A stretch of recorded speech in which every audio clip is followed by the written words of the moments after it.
Hello again! Well, many of you have seen pictures of this room box before. It's the one that I made back in 2014. Now, a few weeks ago, a friend tagged me on Facebook with this article about a miniatures exhibition at the Museum of Fine Arts in Boston in the USA. The exhibition is called Tiny Treasures, The Magic of Miniatures, and it's on display through February 18th of 2024 at the Museum of Fine Arts in Boston. It says dolls' houses, Monopoly pieces, action figures, Lilliputians, the incredible shrinking woman. What is it about tiny things that tickle and toy with our imaginations? Well, you can read the article yourselves. I'll put a link in the description down below. But if you scroll down on the article, you can see my room box. And here it is. Silver for a Dutch dollhouse. And this room box is in the permanent collection of the museum, and normally it's on exhibit in the rooms with Dutch art, I believe. I've never been there, but others have told me this. Anyway, the caption below the photo says, "This elaborately appointed dining room is the work of Dutch silver artist Arnoldus van Geffe, 1728 through 1769.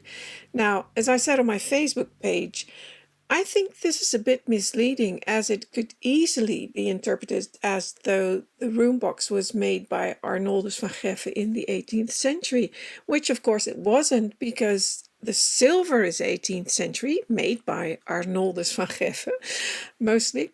But I made the room box in 2014 and 2015.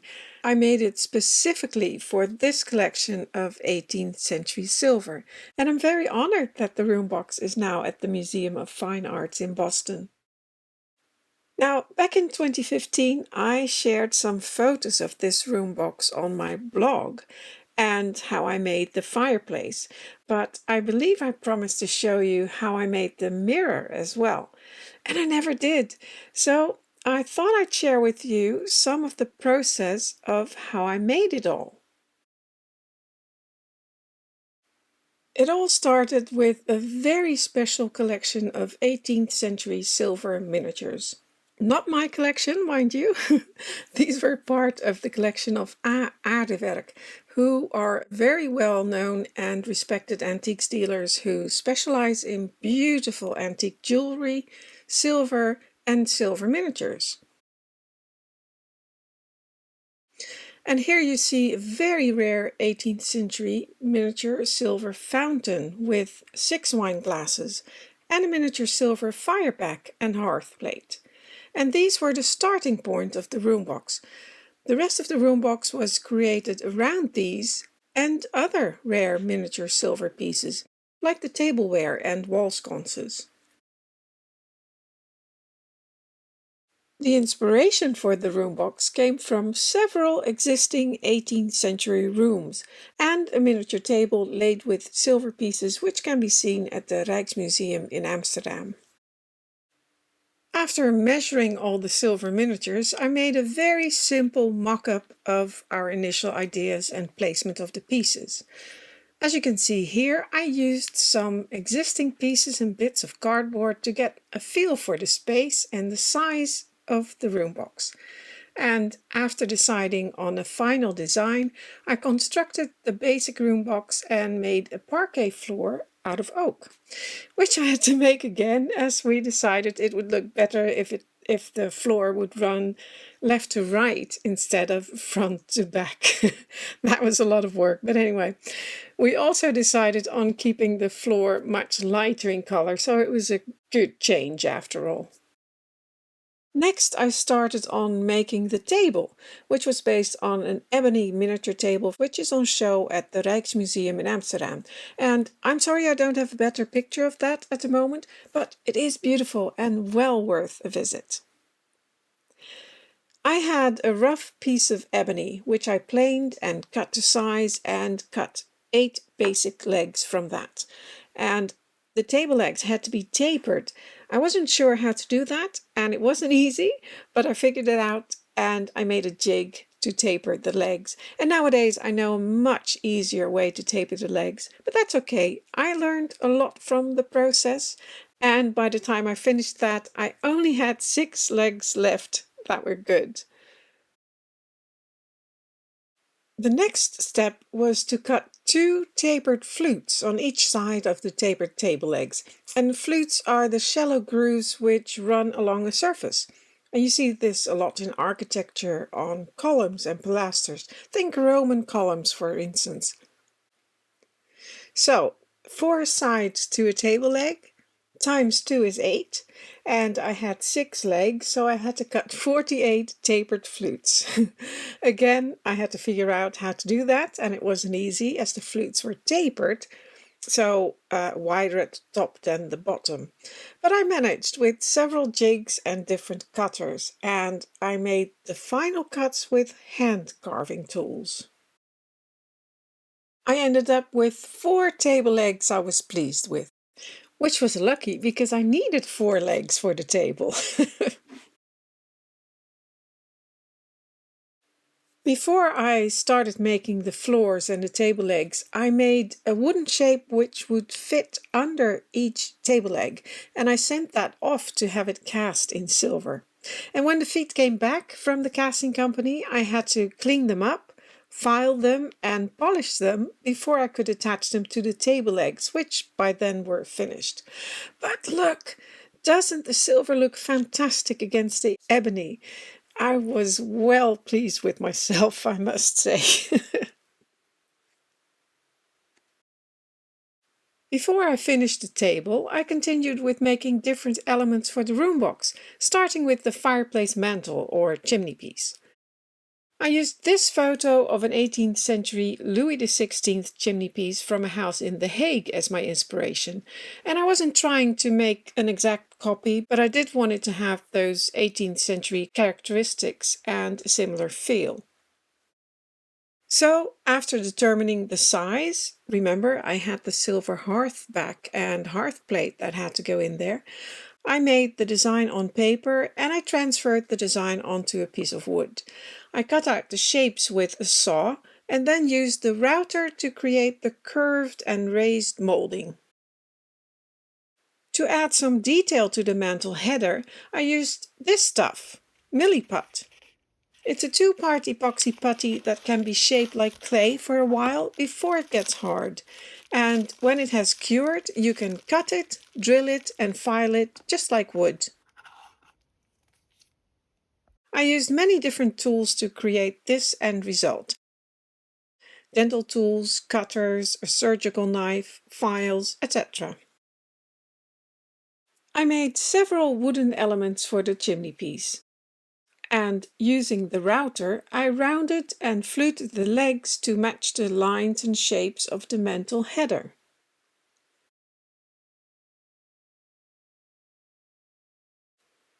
The mantle shelf, here you can see it while it was being glued into place, echoes the shape of the header.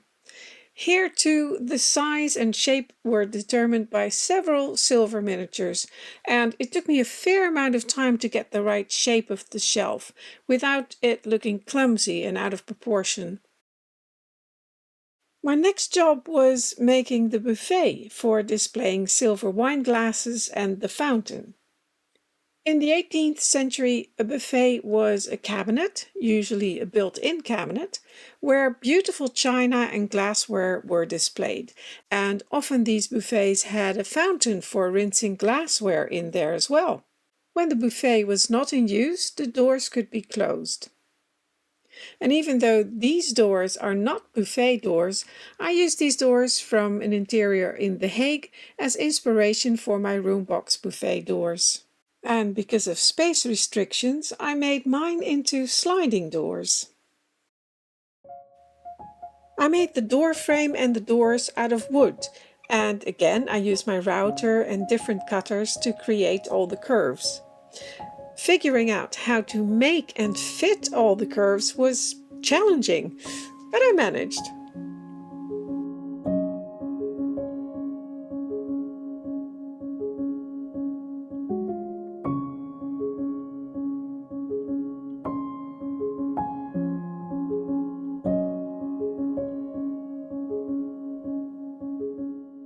Behind the sliding doors, the silver fountain and wine glasses were to be displayed, and I made little wall brackets to display the silver wine glasses on. And to make it easier to change the layout of the brackets, I thought a good way to do that was to put magnets in the back of the brackets and hide a metal sheet behind the wallpaper where they could stick to. This way it was very easy to change the configuration or add pieces to the collection. And to show you how that worked, here's a little video of the magnetic wall brackets and the sliding doors, which I made years ago. You may have seen it before.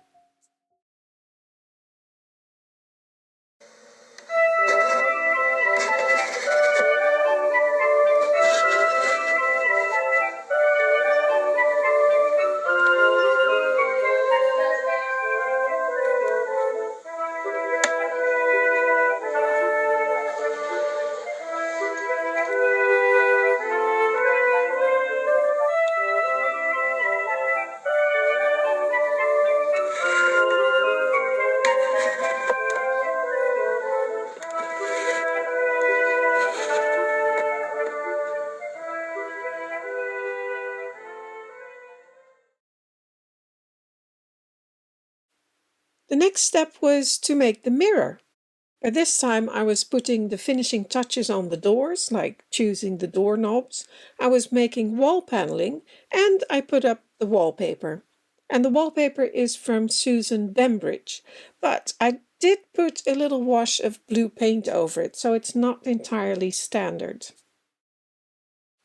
I made the mirror frame from wood and some metal findings. Mirror glass, of course, and I sculpted the decorative swags from clay, then made a mold from those sculpts, and then again used milliput, the stuff that I showed you before, in those molds to get the final decorative elements. I then painted the mirror frame gold, but honestly, nothing compares to the glow of real gold. So I proceeded to gild the mirror frame with 24-karat gold leaf. And I enjoyed doing that. And if you're interested in having a go at gilding yourself, I do have a few videos about gilding here on my channel. Now, I loved the gilded mirror, but in the Roombox with the 18th century silver, it did look a bit too new and shiny, so I had to age it a little bit after all.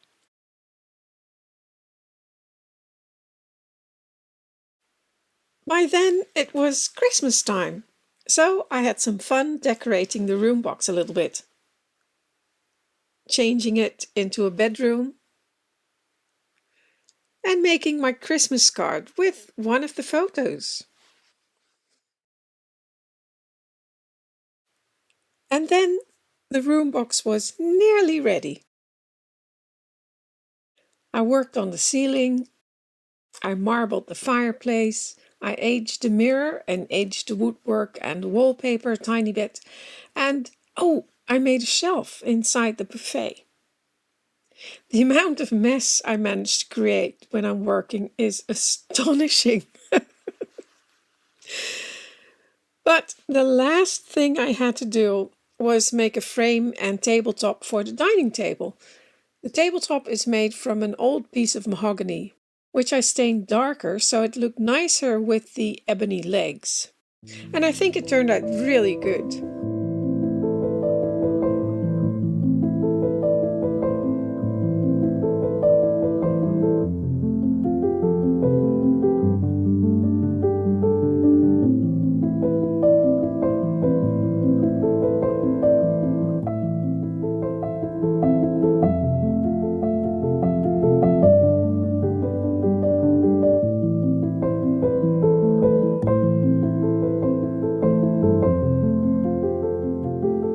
I just said the table was the last thing I had to do, but of course I also had to finish the outside of the Roombox and cut the glass for the top and the front of it.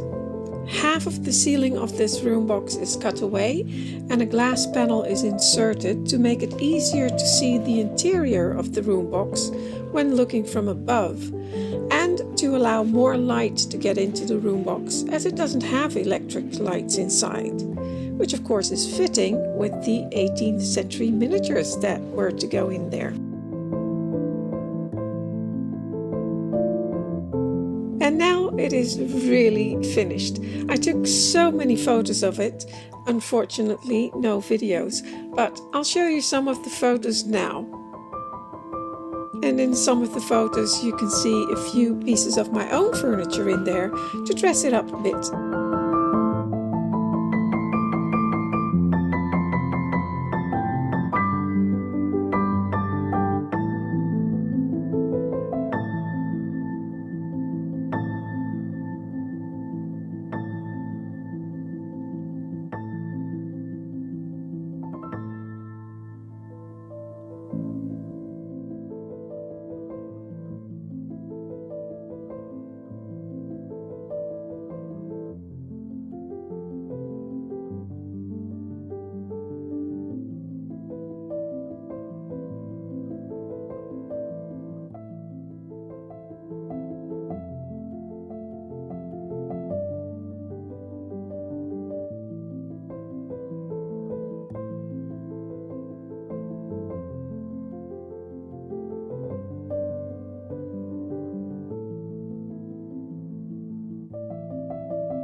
These last few photos were taken by A.Aardewerk, and of course it shows the Roombox in its final state with all of the beautiful silver. And this is how it can be seen at the Museum of Fine Arts in Boston, USA.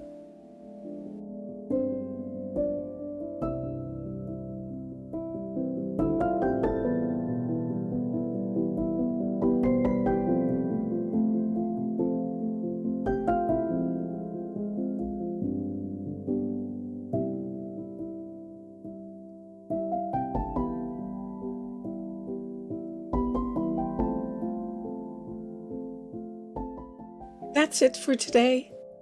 Thank you for watching. I hope you enjoyed that. Until next time.